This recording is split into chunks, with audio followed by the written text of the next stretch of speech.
Купалаўскі мемарыяльны запаведнік быў створаны да 90-годдзя з дня нараджэння песняра, а музей першых наведвальнікаў прыняў неўзабаве пасля вайны ў 1948 годзе. І з таго часу ідуць і едуць у Вязанку людзі розных узростаў, нацыянальнасцяў і прафесій. Летась, напрыклад, сюды завітвалі наведвальнікі з Венесуэлы, Кітая, Казахстана. Прыхільнікі творчасці паэта слухаюць аповед экскурсавода, просяць пачытаць вершы Купалы, старэйшыя адчуваюць ностальгію па сваім маленстве, калі трапляюць у пакой, дзе ёсць абразы пад вышытым ручніком, калыска, даматканыя посцілкі і драўляная самаробная мэбля. А яшчэ гучыць песня «Малітва» на словы песняра у выкананні Мулявіна. За мінулы год до нас прыязджала каля 21 тысячы наведвальнікаў. Вось мы сустракаем усіх гасцей, экскурсій праводзім, праведзена іх больш чым 500, так, экскурсій. А яшчэ нашу Вязанку ведаюць і моладзь. Прыязджае вясной, і у нас бывае такое свята гукання вясны. Восенью у нас бывае свята такое традыцыйнае багач з усімі нацыянальнымі такімі атрыбутамі. Яшчэ студэнты, філолагі нашага універсітэта злёт у нас тут праводзяць у траўні, а яшчэ маладзечна едуць на фестываль песні паэзіі, паэты, пісьменнікі. І таксама ў нашай Вязанцы праводзіцца такая літаратурная пляцоўка. На Купалаўскае свята традыцыйна высаджваецца літаратурны дэсант.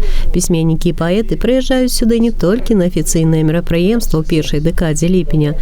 Гэта зямля прыцягвае ўсіх творчых людзей, дзе можна любавацца краявідамі, адпачыць пад кронамі густых дрэў, пакласці кветкі перад помнікам песняру. Са сцэны гучаць і прывітальныя словы, і новыя вершы на роднай матчынай мове Купалы. А на палотнах мастакоў, якія з задавальненнем тут устройваюць сабе пленэры, наведвальнікі пазнаюць знаёмыя краявіды. Янка Купала навогул адносіцца да тых асоб, чыя творчасць належыць не толькі нам, беларусам, яна належыць да сусветнай спадчыны. І бываць на радзіме Купалы гэта заўсёды свята. Сёння я прыехала на радзіму Купалы да яго дня нараджэння не з пустымі рукамі. Прыехала з творчай справаздачай. Гэта кніжка ў святле жоўтай лотаці, дзе сабраныя філасофскія вершы, прысвечаныя малой радзіме. Вязанка – адно з маіх найлюбімейшых месцаў у Беларусі, таму што гэта месца вельмі гістарычнае, і оно заўсёды натхняе. Сюды прыязджаем мы з мастакамі на пленэры, сюды прыязджаем на свята, каб паслухаць беларускую мову, каб паслухаць новыя вершы сучасных паэтаў, каб паслухаць цудоўную беларускую музыку. Са свята ў Вязанцы немагчыма адправіцца дамоў без сувеніра ці падарунка.